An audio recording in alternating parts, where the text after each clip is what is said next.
welcome back. You're watching CNN special live coverage here of this tragedy in Pittsburgh, Pennsylvania. The Jewish community and a nation is in mourning this evening. The ADL, the Anti-Defamation League, releasing a statement saying that the Pittsburgh synagogue shooting is likely the deadliest attack on Jews in United States history. And joining me now is the CEO of the Anti-Defamation League, Jonathan Greenblatt.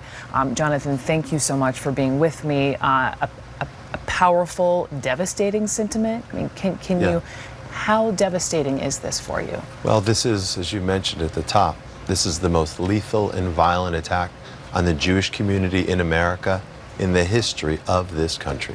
Just stop for a second on that. That is profound and profoundly sad. It is sad, and Brooke, it will be more sad tomorrow as the stories of the victims come out. And what I've heard already is heartbreaking, and I think first and foremost our thoughts need to go out to the families and the victims who went into a synagogue to worship, who went into a synagogue to pray, and there was a bris taking place. You know, this is the ceremony. There was a bris. That's right. There was ceremony. A bris. Go ahead and explain what a bris is. When a boy baby is born, a male baby is born, 8 days into its life, it's brought to the synagogue for a service where the baby gets its name. And at this moment of hope, suddenly there was this act of horror where a man ran into the synagogue with automatic weapons and murdered in cold blood 11 people. Whose only crime, of course, whose only offense, of course, was that they were Jewish and that they were praying. So it's hard to imagine something more despicable and I think just very sad overall. And make no mistake, it's an attack on the Jewish community, but it's an attack on our country. These are all our values. These are all our children. This is any one of us. The bris that was happening in the baby boy, we understand the 11 people who were killed were all adults. Yeah. I know that law enforcement, I believe the mayor said they're going to be releasing names tomorrow morning. Of what you know that you can share? Well, I think the bottom line is these were moms and dads. These were people and families with children. These were, again, people who came together on a Saturday to pray and to worship. This is not what should have happened. This is not something we can tolerate. And look, whether it's, let's keep in mind, 2012, a Sikh Gurdwara, a Sikh temple was attacked in Oak Creek, Illinois, Wisconsin. People were murdered. And in the summer of 2015, the Black synagogue, the Black church in Mother Emanuel AME Church in Charleston, people were murdered in cold blood. As they were praying with their eyes closed. The notion that our houses of worship become houses of slaughter is the kind of thing we should not tolerate. We cannot accept. What do you, the Jewish high holidays, Rosh Hashanah, Yom Kippur, there already is police presence and security around synagogues because the Jewish people are so highly targeted and hated in this country by a number of extremists. You can't put armed guards at every synagogue and church and mosque in this country. You can't do that. Am I wrong?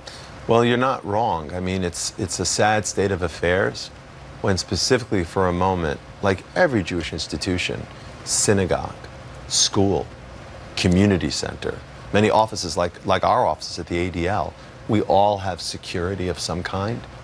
This synagogue, which didn't have an armed guard, imagine that they had done active shooter drills. And thankfully those saved lives. They happened a few months before, coordinated by the local federation. They had. They had. And they saved lives today. But can you imagine, I mean, you think you're going to go to synagogue or church to learn how to pray, not to learn how to run, to learn how to worship, not how to shelter in place. So this is unacceptable.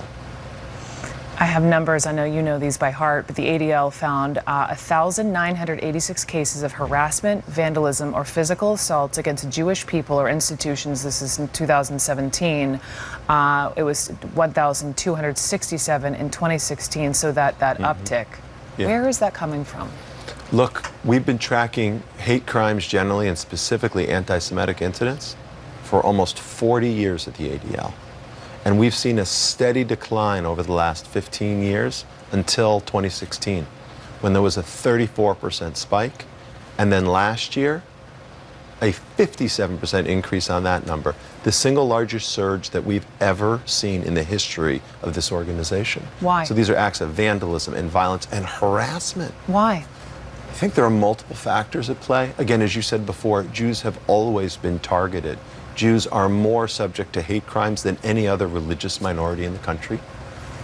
In addition, the climate that we're in, where conspiracies are taking root, where people believe globalists are somehow trying to destroy U.S. sovereignty. It's no accident that in Charlottesville last year, a rally that was about Confederate statues degenerated into a melee where the crowd chanted, "Jews will not replace us." And all of these factors, the polarization, the tension, the scapegoating, it's then all further amplified by social media. Literally, we just released a report yesterday where we called out the increased incitement that we've seen on Twitter in particular against Jewish public figures, ahead of this midterm election.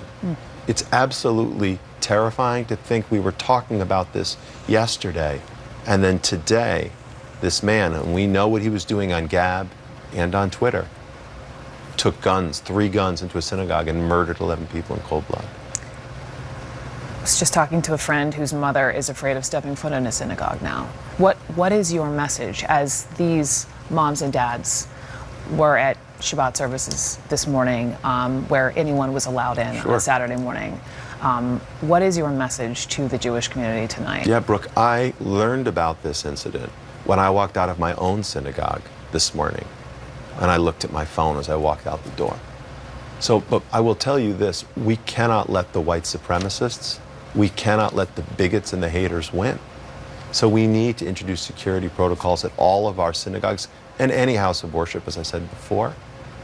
And we need our leaders to lead and to call this out when it happens, immediately, intentionally, and honestly. What do you want them to say specifically? To say that hate has no place in our country.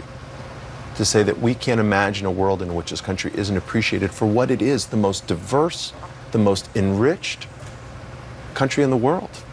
And I think our Jewish community, along with our Muslim community, along with our Sikh community, along with all of our Christian and those who don't even worship, we're all in this together.